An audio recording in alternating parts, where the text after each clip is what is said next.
After graduation, I boarded a plane to a new city, ready to start over. But as I found my seat, a familiar voice said, "Running away from me?" My breath hitched as I looked up, and there he was. The boy I had spent 4 years trying to forget. The one who broke me. And now, we were trapped on the same flight. With nowhere left to hide. Graduation was over. I had my degree from the College of Charleston, and I was ready to leave South Carolina behind. I had a job lined up in Denver, Colorado, and I was eager to start fresh. The past 4 years had been a mix of highs and lows, but the most painful part was Jake. Jake and I met during our freshman year. He was charismatic, always the life of the party. We started dating, and for a while, everything seemed perfect. But as time went on, things changed. He became distant, and I started noticing things that didn't add up. Late-night texts, unexplained absences, and a gut feeling that something was off. Eventually, I found out he had been seeing someone else. The betrayal cut deep. I ended things and focused on finishing school. Now, with my diploma in hand, I was ready to move on. I boarded the plane to Denver, hoping for a peaceful journey. As I settled into my seat, I heard a voice that made my heart stop. "Running away from me?" I looked up, and there he was, Jake. Of all the flights, he had to be on mine. And not just on the same flight, but seated right next to me. "What are you doing here?" I asked, trying to keep my voice steady. "I got a job in Denver," he replied. Thought it was time for a change. I couldn't believe it. The city I chose to start over in, and he was going there too. The flight felt like it would never end. During the flight, we exchanged awkward small talk. He apologized for the past, saying he was young and made mistakes. I listened but remained guarded. "I regret what I did," he said. "I hurt you, and I'm sorry." I nodded, not sure what to say. The wounds were still fresh, and I wasn't ready to forgive. As the plane landed, I felt a mix of relief and anxiety. Relief that the flight was over, anxiety about what lay ahead. Denver was a new world. The city was bustling, and the mountains provided a stunning backdrop. I started my new job and focused on building a life for myself. But fate had other plans. One morning, while grabbing coffee, I saw Jake again. He was sitting at a table, typing on his laptop. Our eyes met, and he waved me over. "Hey," he said. "Didn't expect to see you here." "Small world," I replied, forcing a smile. We chatted briefly, and he mentioned his new job and how he was trying to start fresh. Despite everything, part of me still cared. Over the next few weeks, we ran into each other more often.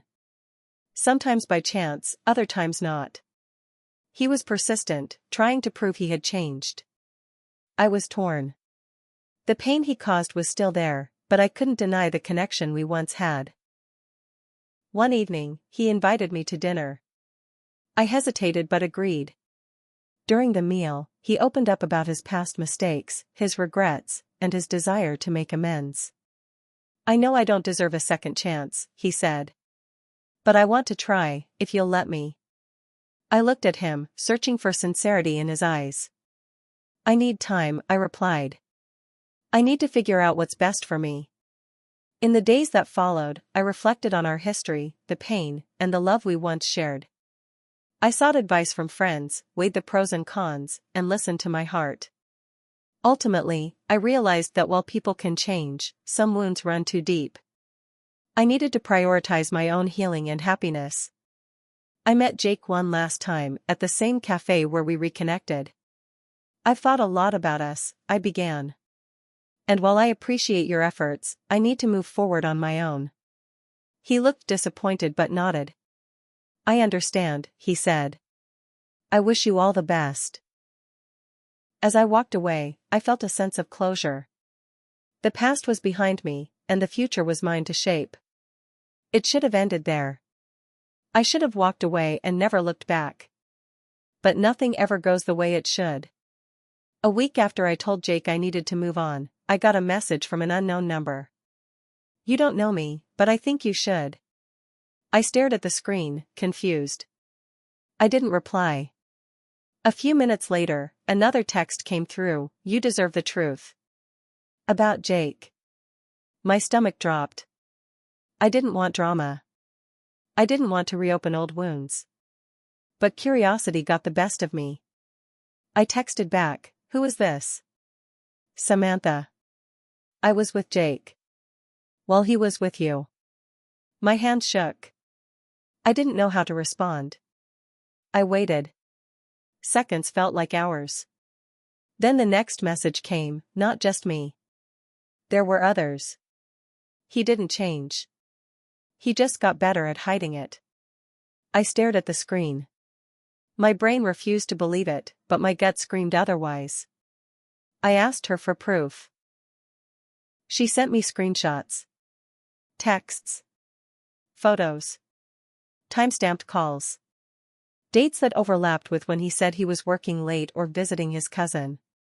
And then came the photo that broke me, Jake, holding Samantha's hand, dated 2 weeks before graduation. We were still together. Part 8, his lies keep coming. I didn't sleep that night. I read every message she sent, again and again. I kept thinking I was done being surprised, but every new screenshot hit harder than the last. The next morning, I walked into work like nothing had happened. But inside, I was spiraling. I didn't respond to Jake's texts. He sent one that night, "Thinking of you. Hope your week's going okay." He had no clue I knew. That made it worse. Later that week, I ran into him again, outside a grocery store in Capitol Hill. Denver had suddenly gotten way too small. He smiled like nothing had changed. "You look tired," he said. I looked him in the eye and asked, "How many others were there?" His smile faded. "What?" "You heard me." Jake's eyes shifted, and he laughed nervously. "What are you talking about?" "Samantha says hi." He froze. His mouth opened, then closed again. No words. Just guilt, written all over his face. "Still lying?" I asked, voice low. "I didn't think it mattered anymore," he mumbled. "That was before, you never stopped. You just started aiming for girls who didn't know me." I walked away. I felt sick. Angry. Numb. As if the emotional mess wasn't enough, things at work started to unravel. I was doing well, making friends, getting recognition. But then whispers started. People were weird around me. Cold. One of my coworkers, Rachel, pulled me aside. "Hey, are you okay? I just wanted to tell you something I heard." I braced myself. "Someone's been saying you're emotionally unstable. That you're obsessed with your ex." I blinked. "Who said that?" She hesitated. "I don't want to cause drama. But it was someone named Jake?" I could have screamed. He had started seeing a girl from accounting. Emily, not that kind of Emily. Different one. Quiet. Sweet. No clue what she was walking into. He was already planting seeds. Making me the crazy ex to cover his tracks. After that, he kept popping up. At my gym. At the dog park I went to on Sundays, even though he didn't own a dog. At the same restaurant where I had a first date with someone new, a guy named Marcus who worked in IT. Jake showed up 10 minutes in, just grabbing dinner. Marcus never called again. I started wondering if it was all coincidence. But deep down, I knew it wasn't. He wasn't just trying to win me back anymore. He was trying to make sure no one else got close. And the worst part? I couldn't prove any of it. He was playing the game too well. 2 weeks passed. Jake was quiet. No texts, no sightings. I thought maybe he'd finally let go. Then one night, around 11 p.m., I got a call. Unknown number. I let it ring. Then a voicemail came through. "Hi, This is Detective Laura Briggs from the Denver Police Department. We need to speak with you about someone named Jake Holloway. Please call back as soon as possible. My blood ran cold. I called back immediately. A calm, serious voice picked up. I'm sorry to contact you like this. We're looking into several complaints against Mr. Holloway. We understand you had a prior relationship with him? I confirmed. She asked if I'd be willing to meet. The next morning, I walked into a police station off Spear Boulevard and sat in a small, windowless room with gray walls and stale air. Detective Briggs got straight to the point. There have been multiple reports of harassment, stalking, and coercion, all involving Jake. His behavior pattern matches reports going back almost 6 years. 6 years? I leaned forward. What kind of coercion? She paused. We believe he manipulated several women emotionally and financially. Threats, control tactics, even fake illnesses to keep them close. My skin prickled. She handed me a file. Inside were photos, statements, dates. A girl I recognized, Samantha, was in one. Another girl I didn't know had written 3 pages detailing how Jake convinced her he had cancer. She took out a loan to help with treatment. He ghosted her after she was maxed out. He never had cancer. The detective said they were building a case. They just needed more. I gave my statement. Everything I remembered. Everything he did to me. Later that week, I got an envelope in my mailbox. No return address. Inside was a single folded piece of paper. I'm sorry for what's coming. I didn't mean for it to be this way. J. No name. Just that. I showed it to the detective. They kept it for evidence. 2 days later, I got another letter. This one from Samantha. He's gone. He took off. Left everything behind. But he left something in my apartment. I thought you should see it. She included a flash drive. I almost didn't open it. Inside were videos. Jake, talking to the camera. Rambling.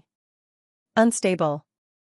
Talking about women he couldn't trust, how no one ever really loved him. Then one clip, longer than the rest. He was crying. She was the only one who ever scared me. She looked at me like she knew. Like she saw right through me. And I couldn't control her. That's when I knew, I had to keep her close. Or destroy her. He was talking about me. After that, I checked my apartment. Every drawer. Every vent. My phone. My laptop. I found a tiny black device taped under my desk, voice activated. I called the police. They came immediately, took it in. Detective Briggs called later that day. That's surveillance grade. This wasn't just paranoia, he was monitoring you. I felt sick. Like the walls were closing in. She asked if I'd be willing to file for a restraining order. I said yes. While the paperwork was processing, I stayed with a friend, Rachel, the co-worker who warned me earlier. She helped me install cameras and change all my passwords. I didn't feel safe, but I felt ready. I wasn't going to run anymore. I hadn't heard from him in days. Then I got a call, from my mom. She lives in Beaufort, back in South Carolina. Quiet town. She's not online, barely uses her phone. She sounded shaken. Sweetheart, there was a man at the church today. Said he was an old friend of yours. Asked about you. Where you lived now. My heart dropped. What did he look like? She described him. It was Jake. He went back to my hometown. He was digging. He wasn't just trying to ruin my life in Denver, he was reaching into my past. She said she didn't tell him anything, but he left behind a note. It said, "You can leave the city. You can leave the state. But you'll never be out of reach." It all came down to one night. Jake was back in Denver. I knew because Rachel saw him near my apartment building. He'd dyed his hair darker, but it was him. At this point, I was exhausted, mentally, emotionally, everything. He'd haunted every corner of my life. No matter how far I ran, he was always 3 steps behind. But this time I wasn't going to run. I decided to confront him. I told Detective Briggs. I wasn't trying to be reckless, but I needed him to hear me, really hear me. She agreed to keep a unit nearby, just in case. I had my phone on me, recording everything. I texted Jake from a new number, "I know you're here. Meet me at the park by Cheeseman at 8 p.m. No games." His reply came quick. "I'll be there. Been waiting for this." The air was cold that night. The park was quiet. I sat on a bench under a lamp, nerves coiled tight in my chest. Jake showed up right on time. He looked tired. Thinner. But the same fake charm flickered behind his eyes. "Wow," he said. "Didn't think you had it in you." "I didn't come here for a reunion," I replied. He sat beside me, too close. "I missed you." "I still do." I turned toward him. "You don't miss me. You miss control." His smile dropped. "You never loved me," I said. "You lied. You manipulated. You made me question my sanity." "You don't know what I was going through," he snapped. "I had no one. Everyone leaves.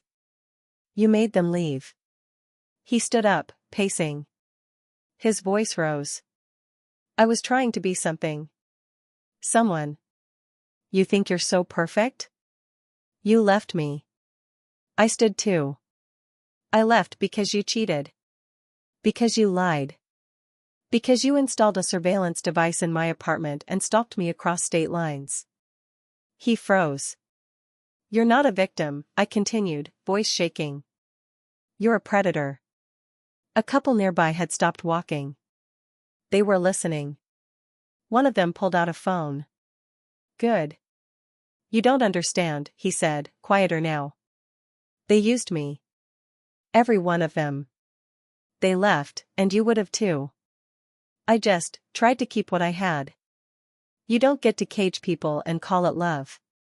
He took a step toward me. The second he did, red and blue lights flashed. Detective Briggs emerged from a cruiser. "Jake Holloway, you're under arrest for violating a protection order and harassment." As they cuffed him, he looked at me, not angry. Not scared. Just hollow. "I loved you," he whispered. And just like that, he was gone. Rachel picked me up. She had tears in her eyes. "Are you okay?" "I don't know," I said honestly. We drove in silence. That night, I cried until my body hurt. It wasn't just sadness. It was grief. Anger. Confusion. Relief. In the days that followed, the fallout rippled through everything. Some of his other victims came forward. Samantha thanked me. The girl from accounting, Emily, filed her own report. Turns out, he'd borrowed money from her too. He'd built a trail of chaos.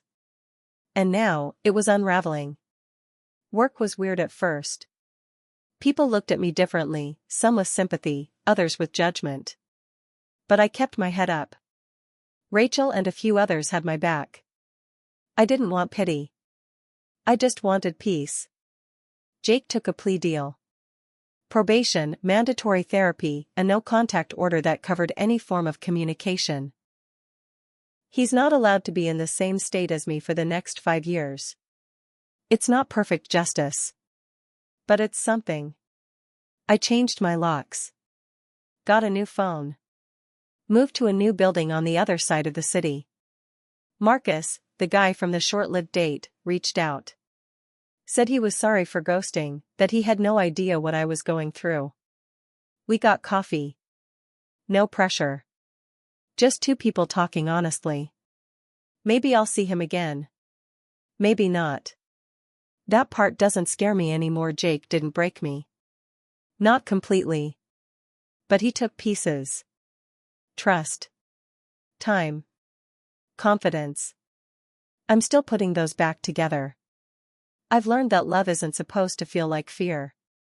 That anyone who truly cares about you won't try to own you.